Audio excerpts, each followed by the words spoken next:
Welcome, everybody, to the Contextual Christian Church Bible Study, where today we will be getting into First Chronicles chapter 5 and verse 10 to 22. Again, that's First Chronicles chapter 5, verse 10 to 22. And I'll go ahead and pray us in. Everybody bow your heads. Father, thank you for this time you've given us to be able to read your word and for every second that's not promised. And as we go to read, as we're starting to get a little bit more than just the names, we're starting to get more details on these other tribes. We just pray that we're able to understand everything simply and that we're able to remember the important details. As so far with this book, there's been it ain't been a lot. So we just pray that the ones that are there, they're able to stand out for us, and that it's a great lesson in working on understanding how to pronounce the names and where the importance is. In your son's holy and precious name, Jesus Christ Yeshua. Amen. Amen. Now then, and y'all, something before I go into the summary, I'm gonna say something else, something to think about. We normally go in order, beginning to end, but I'm debating on this. Next time we go back through this section, I think I might skip these chapters because we read everything in Kings, First Kings, Second Kings, and we are not reading any like new or big deal information in what we're reading here. So we'll see. I'm gonna pray about it, but if the whole point is to understand these first few chapters of First Chronicles are kind of a waste of time and a lack of focus, but it is good practice somewhat. So we'll Uh, see what ends up happening when we get back around. Real quick, if I may, I've Mm-hmm. I've because I wasn't there from the beginning, but I've made a lot of connections as far as what we have read. So I would say it's an idea to get through it and all that, but there is some things that like it triggers my mind to where, oh yeah, we did talk about this. Oh, now it brings that whole section back up. So I feel like Okay, it does so it did have its actually help purpose. you. It has its purpose. Well, it all has its purpose, but I was thinking if it's like a waste of time or if it actually helped you, then definitely not get rid of it. All right. Well, never mind on that. That answers that question. Take back what I just said. Scratch it, flip it off. It's all good. So, anyway, so last time what we had gone through is we had almost finished up. We get into the last portions of this. We had read from chapter 4, verse 39, all the way to 5, verse 9.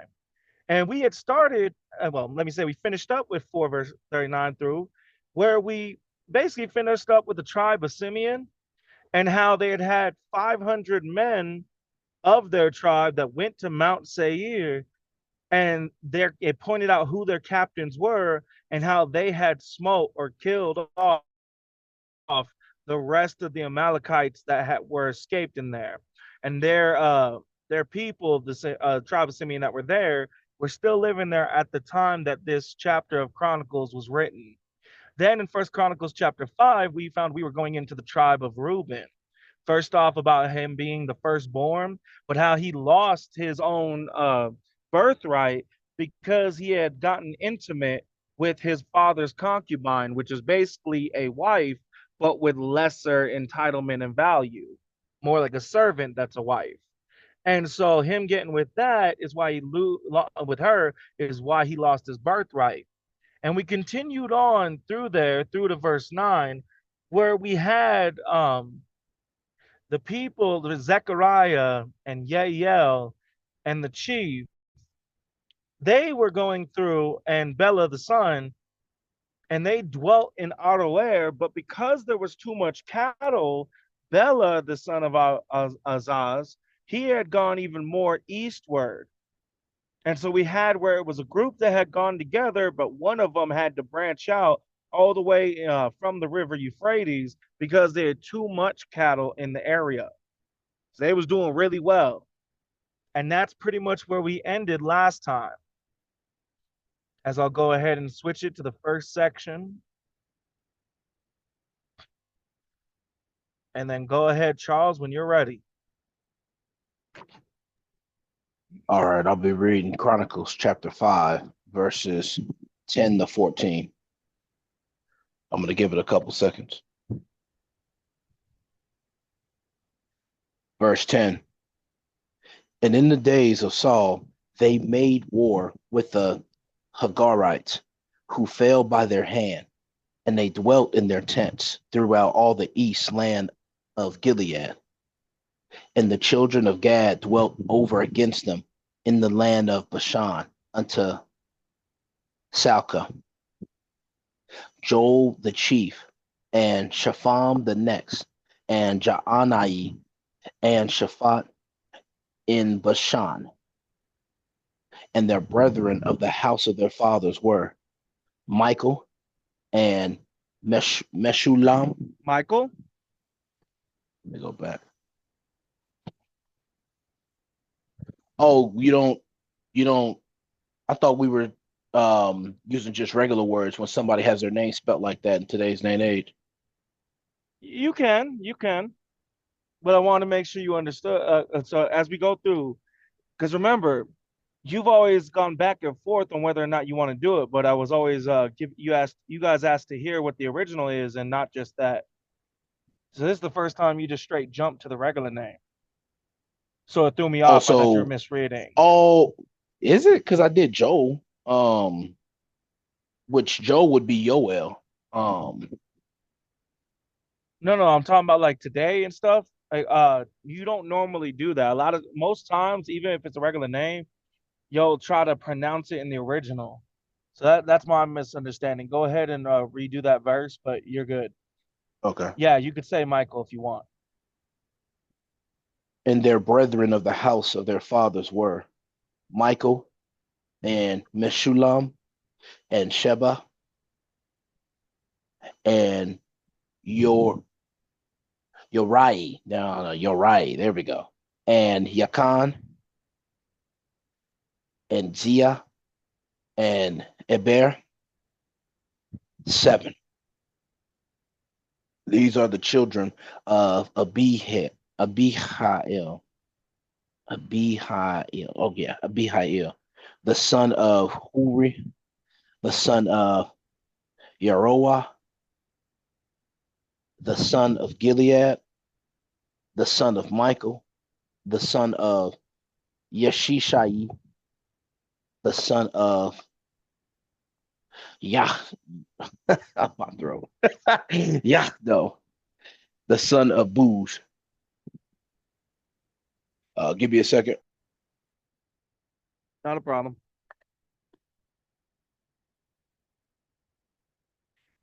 Sounds like you're getting over some sickness too. Allergies. I gotta get over these allergies, and my nose is running like a leaking faucet. Um, Mm. so first thing, verse 10, it talked about in the days of Saul, they made war. The they, we still haven't changed from talking about the Reubenites, the tribe of Reuben. Um, so I'm taking it as we're still on the Reubenites, making war or having war with the Hagarites, and then they beat the Hagarites, and they stayed east of the land of Gilead, or throughout all the east of the land of Gilead. Then in verse 11, children of Gad, Gad's another tribe, so the children of Gad are staying against the Reubenites, and the children of Gad are in the land of Bashan. And then in verse 12, I get Joel the chief, which like a general, um, one of the generals.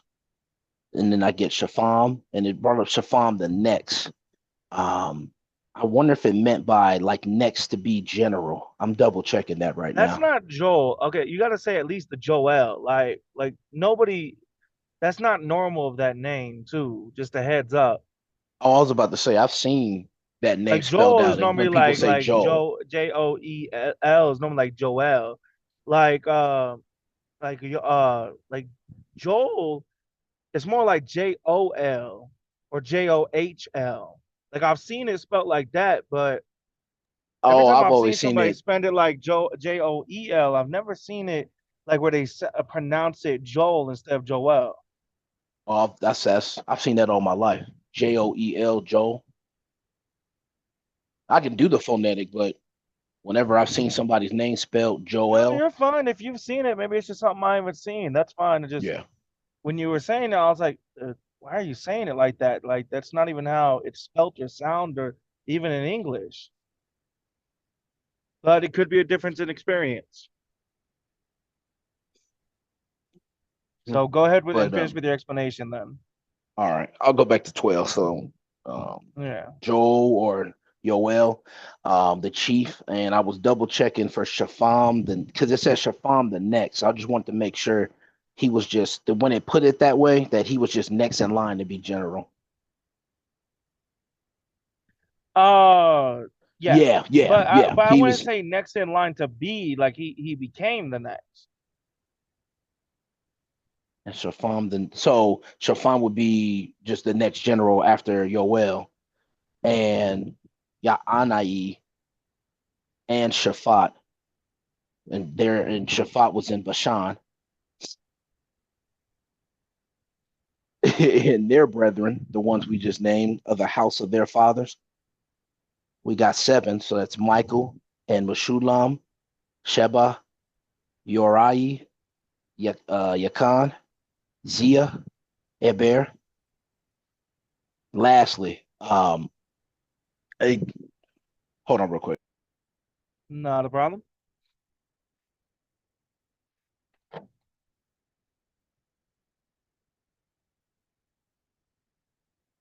Yeah, I need to stuff my nose. Um, Last on mine. These are it brings up the children of Abihail, but it doesn't really bring up the children. It just says these are the children of Abihail, the son of Huri. Then it just keeps going in. The son of Huri, Huri was the son of Yaroah. Yaroah was the son of Gilead. Gilead was the son of Wait. Michael. It said these are the children of Abihail, the son of Huri. Yeah, Exactly. that's what I'm trying to. Yeah, yeah. Yeah, you're You just good. threw me off with that. You just threw me off Sorry. So I was rereading. I was like, because it threw did it me say off when I these read it. were or these are? Yeah, Yeah. yeah. So yeah, let me re-explain it then. So it starts off with saying these are the children of Abihail, but it just goes down a list of Abihail, who's the son of Huri, Huri, who's the son of Yaroah, Yaroah is the son of Gilead, Gilead's the son of Michael, and then Michael's the son of Yeshishai, Yeshishai is the son of Yahdo, and then Yahdo is the son of Booz. So we haven't even gotten into the kids of Abihail. And then that's where I ended Exactly. off. Good. Sorry for my confusion. I keep thinking like it's like going and you're making a mistake, but you weren't making a mistake. I was just misunderstanding what you were doing. You're good. I, yeah. All right. So Achi, the son of Abdiel. Oh, let me actually say it first. And now I'll go into First Chronicles chapter 5, verse 15 to 19.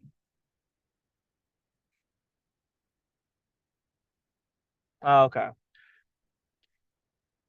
Achi, not tuna.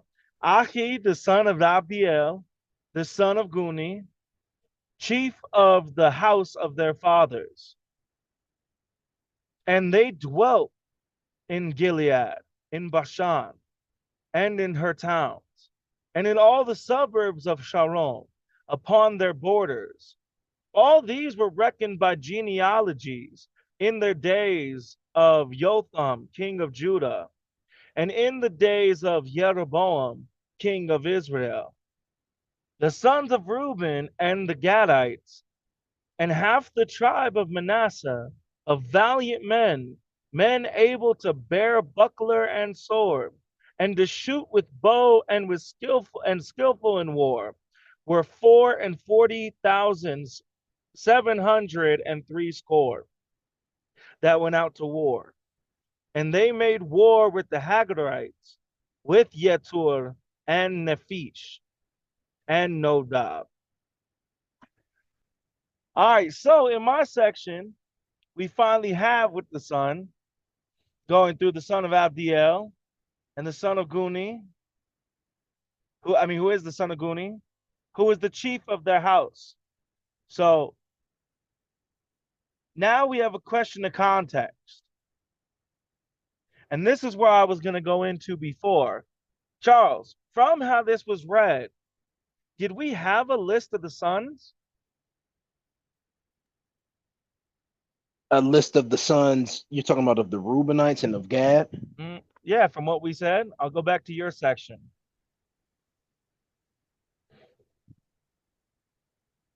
These are the sons of Abchel, the son of Huri, the son of Yorah. In that last section, I'm reading it as it was.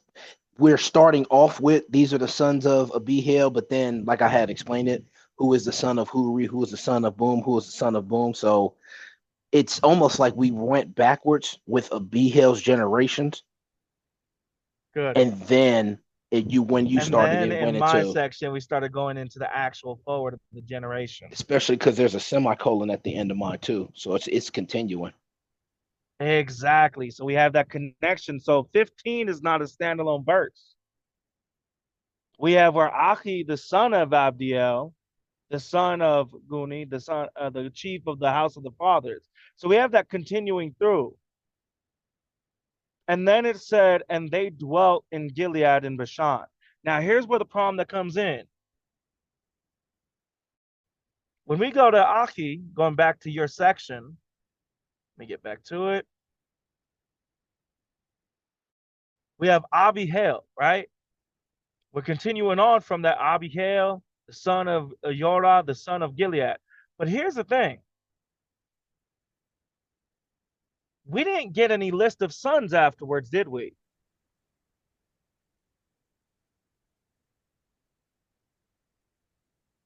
What you mean after 14?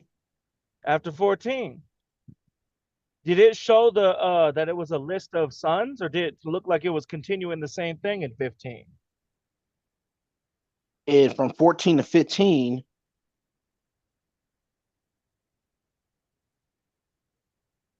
it looked like no, yeah, no, it's giving us new ones. Because then, if it was continuing on, we would have saw the son of Booz is, or the father of Booz. It would have said, let me see, let me try to read, let me try to give it like a simple example. Yeah, it would have just continued with the son of the son of the Booth, son it of. said Achi, the son of Abiel, the son. So it's It's still continuing though in 15. It doesn't look like we're actually getting a list of sons, does it? Oh, so the reason why I thought it was we were getting a list of sons in 15 is because it switched the way it was written out. So in my verse, it said the son of Booz, Because of the but then when we get semicolon. to 15, the semicolon had that. It's not a. It's continuing. They're both together, but then once we get into 15, it switches the way it says the name.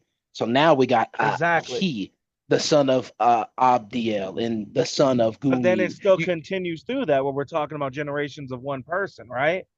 Of Abihail. That's it. Sounds like we're still talking about those children. These are the children of. Exactly. So how many children do we have actually listed? For Abihail, Yep. he the son of Abihail. Because the It for problem is 15 when we you just said got that, Ahi. you missed something very important that we didn't have confirmation until we got to 15. We never got to children of Abihail based on the way you're reading it. But if we read 13 in this list, and their brethren of the house of their fathers were Michael, Meshulam, and Sheba, and Yorai, and Yachan, or Yakan, and Zia, and Heber, 7. These are the children of Abihail, the son of Hur.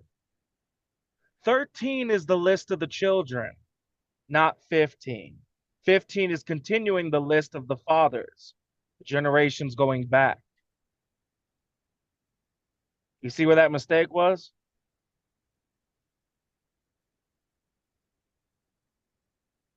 Um, the only reason I don't is because I thought we were gonna get into the children. Because Because in No, verse no, no. I 30, said now I that we got have that, because the problem is you said it as if you said we haven't gotten the list of the children.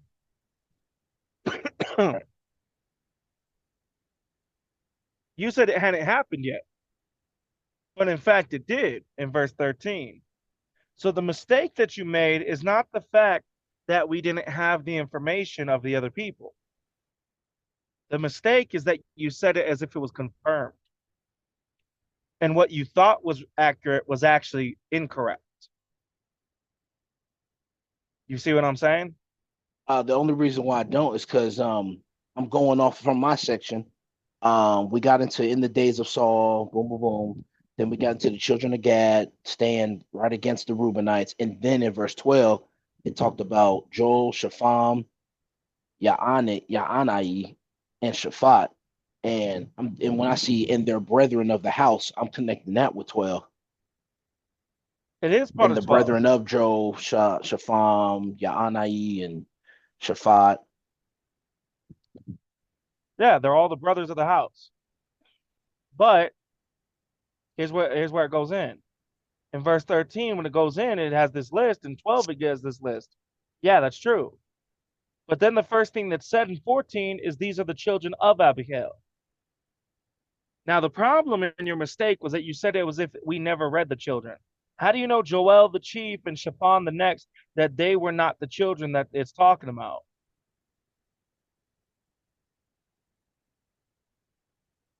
Based on the listing here, the children of Gad, well, we know Gad is the tribe, went over and against them in the land of Bashan unto Salka. Joel the chief, and Shaphan the next, and Yaanai, and Shaphat and Bashan, and their brethren in the house of their fathers were Michael and Meshulam. 7. Now, in verse 14, we have these are the children of Abihail. But then when we get to 15, as I'll put it back on the screen,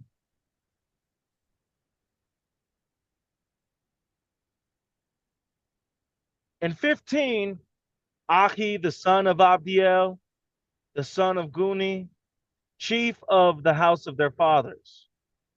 And they dwelt in the land of Gilead in Bashan. So there was no sons listed there at all. You see what I'm saying? Now I see what you're That's still saying. that's still continuing through. Yeah, So no, when you now I see said what we you're saying. don't have a list of their sons, your problem was you said as far as we could tell. You didn't say that. I mean, you didn't say as far as we could tell. You said Yeah, that we don't have a list of their sons. But in fact, that list before 14 was the list of the sons. yeah, I should have said the possibility of what I read before would be the list of the sons or what we read after. Exactly, because now you've created a contradiction. These are the list of the sons. And then we never got the sons. Now, the only other option that it could be, when we go back to 14, I'll put it back on the screen. These are the children of Abihail, the son of Huri. That the reason that that gets debunked as being a child is because we don't even have a comma. It could be if we had a comma after Abihail that the son of Huri was one son. The son of Yaroah was a different son. The son of Gilead was a different son. And Abihail was a tribe in that concept. But because we don't have a comma or anything after the name Abihail, we have to know from context that Abihail's father is Huri, and his father is Jorah. So when you read that, that was the correct. But because you said it as confirmed as we don't have the children, when in fact, based on the context, 12 and 13 showed the children, that's where your mistake was. Always remember, and I'm going to keep on saying this every time, if something is a possibility and not confirmed, and not having confirmation, We have to say it because now you just created a contradiction in the Bible when it didn't need to exist at all. But back into my verse section. So they dwelt in Gilead, in her towns, right at their borders.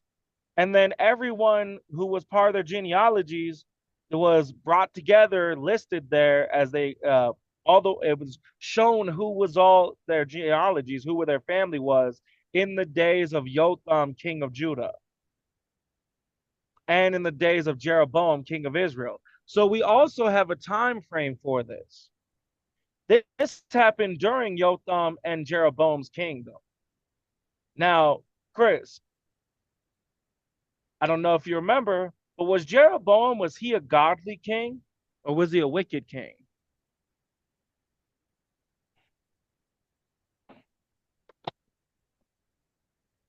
You said it was Chris, Jeroboam a godly king? yeah, was he a godly king or was he a wicked king? If I do remember correctly, he was godly, but he did some wicked things. All right. Charles? Um, no, I can't say he was because I could have sworn he was the one that did the goat and steer thing, the two calves, high places. Exactly. This was that time frame where they had built the stairs. Good try, Chris, but incorrect. He was one of the ones that said that was one of the worst that had come so far until we got worse kings. Oh, He was like the standard bearer whenever they would say, like, unto your father of the wickedness, like Jeroboam. They would constantly do that. oh, I So, get you. Yeah, he did evil in the eyes just as Jeroboam and all that. Yeah, okay. I get you. yeah, now you remember that. Yep, yep. So, we have these two wicked kings, and that's the time frame of this. That doesn't necessarily bode well for these people, but it makes sense. Now, we saw in here with the sons of Reuben and the Gadites and the half the tribe of Manasseh. Thomas. Oh, wait, no, did he say he was just listening? Yeah, just listening. Charles, what is important or why point out or how do they connect the tribe of Reuben, the tribe of Gad, and the half tribe of Manasseh? Where Hold did on, real that quick. become important, if you Hold remember? on, real quick. Mm-hmm. Um, I I don't want to throw a far fetched guess out there. I could have sworn I remember this one detail, but I'm gonna let you go ahead Is and it say it. related to the verse? Um, where you were talking about why did they bring up Reuben, Gadites, and the half tribe of Manasseh, right? Yeah. It was So whatever your guess was, if it's related to those three being connected, then it's not a far-fetched guess. it was a while ago. The last time I remember all three of them together, it was something about a land that they went to. Yep, It you're was a not land wrong. that there's something about a land that they kind of shared in a way. Like we discussed the land that they had. They were all connected. It's been a long time since we talked about all three of them together, though. Yeah, it has. All right, so Chris, I don't think you would know this, but I'll give you a chance in case you do. I don't remember if you were there or not. Do you know why those three tribes are or those portions were connected? Uh, give me give me a chance again. Say what three tribes? You said what? What three tribes? Reuben, the Gadites, and the half tribe of Manasseh. The only thing I could think of is Manasseh was for sure wickedly evil, and No, that's the no, only no, no, thing. no. You're not. You're giving an off script answer. Remember, your answer needs to be related to all three. Connected. So if whatever your answer was, it should have been related to all three connected, not one Yeah, individually. I got that for you, brother. All right. Keep that in mind when you guys go to answer. When I say it's a far-fetched or out-of-way answer, I mean it doesn't relate to the question I asked. So if I bring up that 3 tribes, these portions connected, if your answer has nothing to do with them being connected, don't just say I don't know. If your answer does have something to do with them being connected, then it's an answer that's worthwhile because it relates to the question. That's why when you guys give the off-topic answers and stuff like that, I have to correct. I'm not saying don't, like Charles, like what you just did now, you don't want to answer because you don't want to be far-fetched. Well, that was a not okay. Like your answer was related. Just don't answer with something that's unrelated to the question entirely. But your answer was completely related and it was right on topic of that correct answer. It was incorrect, but it was close. That's where that balance of knowing when to give that a possibility or not is. Does it actually relate to the question and all the parts of the question? If so, give it a good guess. Now, with that being said, Charles was somewhat right, but not fully. The land that he was talking about was the promised land of Israel. They were on their way to the promised land of Israel. And before they crossed the river Jordan to go in, there was a piece of land just before the river Jordan that the tribe of Reuben, the Gadites, and the half tribe of Manasseh, they liked that land. They liked it so much, they're like, well, we don't even want an inheritance in the land of Israel, or the promised land at the time. We don't even want an inheritance of that. Let us just get this land.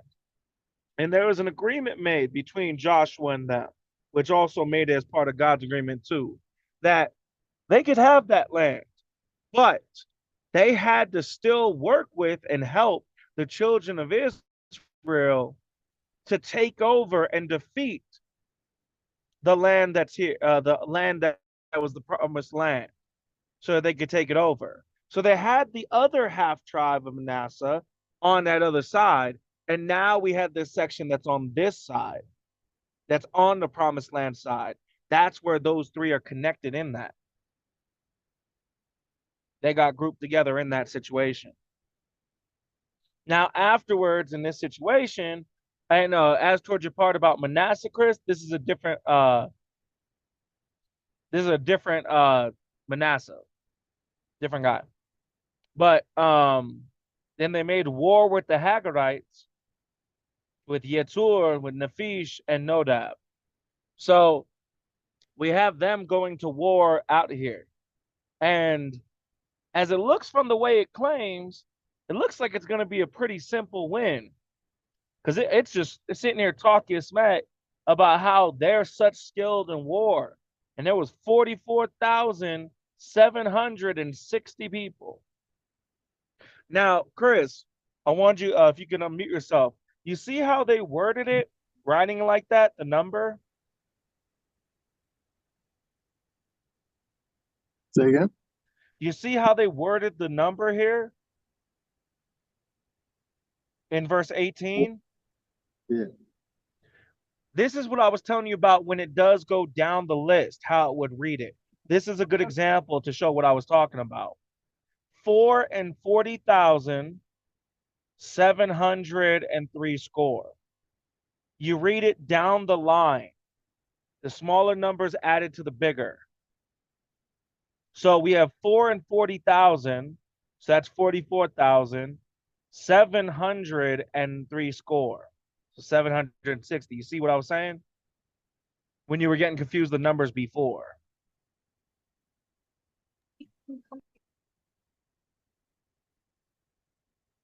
Did you hear me, Chris?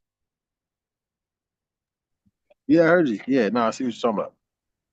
Oh, okay. Got to be able to respond. I don't know if you heard me or not if you don't respond.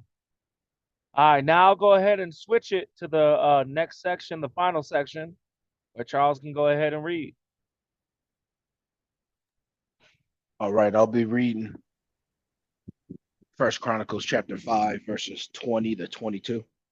I'm going to give it a couple seconds. Verse 20.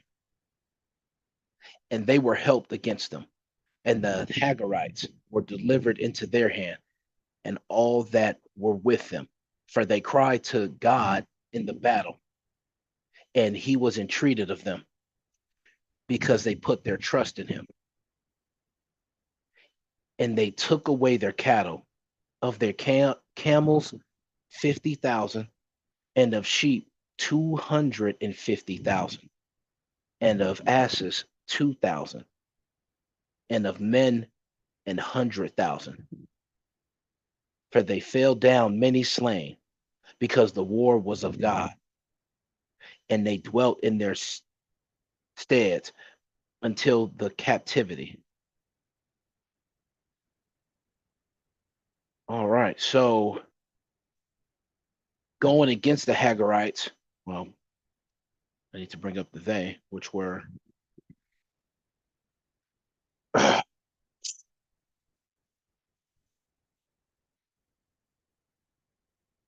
oh, I need to bring up all three: Reuben, Gadites, and half the tribe of Manasseh going against the Hagarites. Going against them beating the Hagarites. But it did bring up something at the end of verse 20, them crying to God and God hearing them, listening to them, and God being there with them. That other fact of bringing up that because they had put their trust in God, then we get a list of things that they took, the things that the Reubenites, Gadites, and half the tribe of Manasseh took from the battle, the spoil. This would technically be the spoil, which they took cattle, 50,000 camels, 250,000 sheep. That's a lot of sheep. 50,000, 250,000, 2,000 of the donkeys, basically, and 100,000 of the men. Now, let me reread some real quick.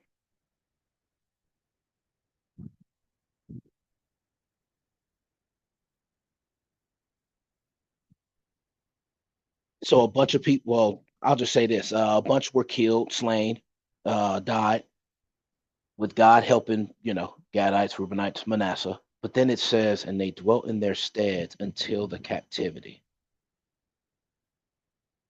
And the last sentence sounds like the losers, the ones who lost the war. They were in their steads until their captivity. What?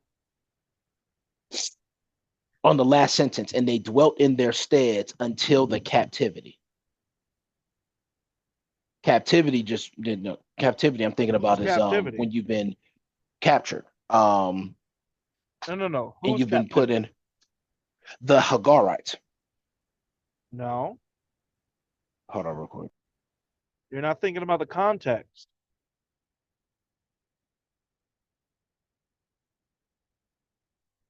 Little hint. Keep in mind who's in control and who's not.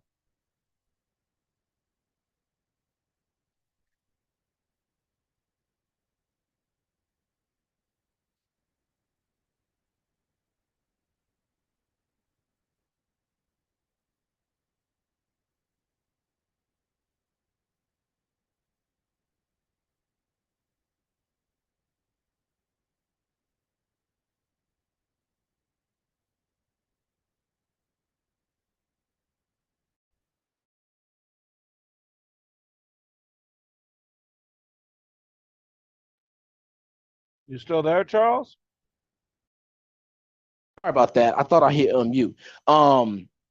At first I thought about the Reubenites, half the tribe of Manasseh and the Gadites, until it said until the captivity, which whenever we talk about captivity, we're usually talking about like prisoners of war or those who like Did the slaves or Israelites things ever like go that. into captivity? Way later on. Okay. Way later on. So would I say it's a strong possibility they stayed in their tents and their homes and their areas until we got to that point of Second Kings where they were This is when one of those God let times the other nations possibility take doesn't over. work. You're not thinking about the context. Who just got taken over? The Hagarites, they lost. So, how would the Hagarites? We just saw that the Reubenites and them, they stayed in their place. What does in their stead mean? in their place. in their So the places. Yeah, tents and Hagarites stuff. are either captive or killed right now. So it makes no sense with the context to say that they stayed there until the Hagarites were captive. They're already captive. They're already taken over. You see what I'm saying? Yeah, I see what you're saying with Charles. that. Yeah, yeah. Can you hear me? Yeah, I can hear you now. Okay. Yeah. No, I see what you're saying. So it's not a possibility for it to be the Hagarites. You get that, right? Like now you actually understand? Now I get it. I just didn't think it would jump from from that point on, from us reading about them going against the Hagarites to like the end of Second Kings, where everybody went against God and different nations went against them and Well, it doesn't necessarily took need them to as be that. captivity. They were held captive in First Kings multiple times, right? That I don't remember. You don't remember when the Babylonians took over? When the Egyptians took over? There were multiple times that Israel was put into bondage. And then they would cry out to God and turn back to God, and then he would save them. The Egyptians, no, I just remember the Babylonians. But no, I don't remember all that part. It was Yeah, back that's part before of when the. we had the tribe of Benjamin and stuff, too. This was even before Kings. We kept on reading time and time again where the children of Israel would be saved by God, and then they would turn away from God, and then he would put them back into bondage under somebody else. Multiple Yeah, I times remember some before stories Kings. from First Kings and Second Kings. Yeah. So we're Well, still not just including First that Kings, but too. even before. Yeah. I mean, it didn't say which captivity, did it? No, it didn't. It just made a broad statement of captivity. No, just until the captivity. So then we don't know which captivity is talking about at the moment, but we do know one thing: it's not a possibility for the Hagarites to be the ones captive. It's not a possibility because it just said that they dwelt in their stead. So the Reubenites, the Gadites, and the half tribe Manasseh are staying in place of where the Hagarites were until the captivity. So they're already taken over. So what's the that? How is it possible for Hagarites to be the captives that's talking about till the Hagarites become captives? They're already currently captives. Yeah. So never let assumptions dictate. Always look at the context. This happened because you assumed time frame. It wouldn't be. Why would it jump all the way down to end of Second Kings? But at the same time, not only did you assume that, but and let that assumption get you off, that's not even the only time that they were captive. So you took out and forgot every other possible time that it could be talking about and only went and jumped to the last one we read. So instead of looking at just what the context says and taking it for what it says, you are adding something that was not part of it when it was easily knowable. You see what I'm saying? Yeah, I see what you're saying. And this is why we got to be cautious with our assumptions. Yes, we want to connect verses that are actually connected, but you don't want to connect something that's not. And in times like this, look at what's in the context first. This is why I tell you guys all the time, whenever we're talking about how you get your understanding, how you get the context. What is the first thing that you should do, Charles? I wrote it down somewhere. The first thing we should do when we get the context. Give me a second. Mm-hmm.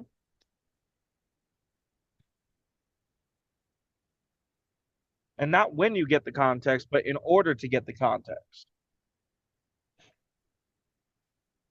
The first thing that you need to do is look at the 5 W's of what you're reading and see what's connected with what you're reading. I always explain it like a forest. You start off with the connections that are easily knowable, the leaf to the branch to the tree trunk, trunk to the group of trees to the section of the section of the forest to the whole forest. You always start off to understand what's there at the immediate, then branch out. And if it connects, great. But you jump straight to the branch out and didn't get the understanding of what was already here. And that's the same for everybody. When you go to get that context, the first thing you should always do is understand what's written here and see everything that's connected here.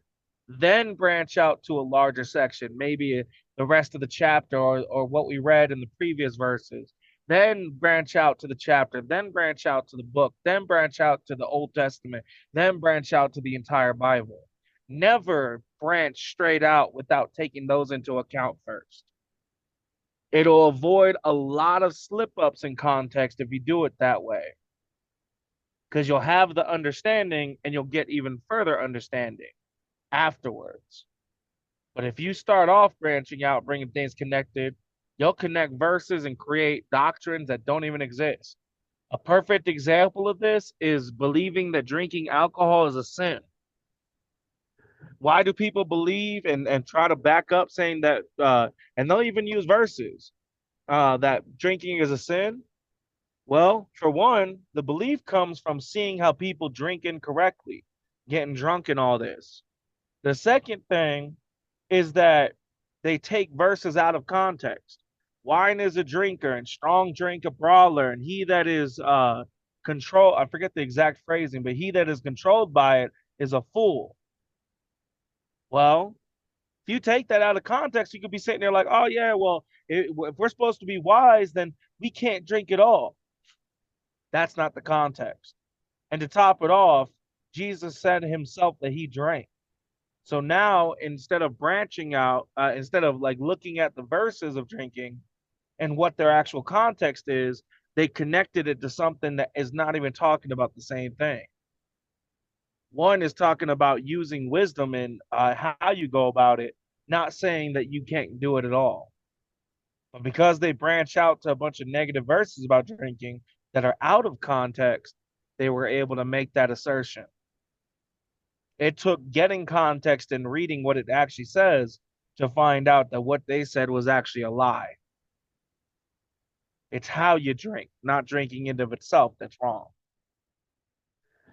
So, with all that being said, does anybody have any comments or any questions before we pray it out? Then go ahead, Charles, and pray us out. All right, everybody, go ahead and bow your heads. Father, thank you for giving us some of the tribes you've given us and some of the practice and context that we're getting. Now, separate from the Bible study, I pray that we all get some things done today, get some rest today, be ready for tomorrow's Bible study. And in Jesus' name, amen. Amen. All right, everybody. Have a wonderful night, and I will talk to you tomorrow.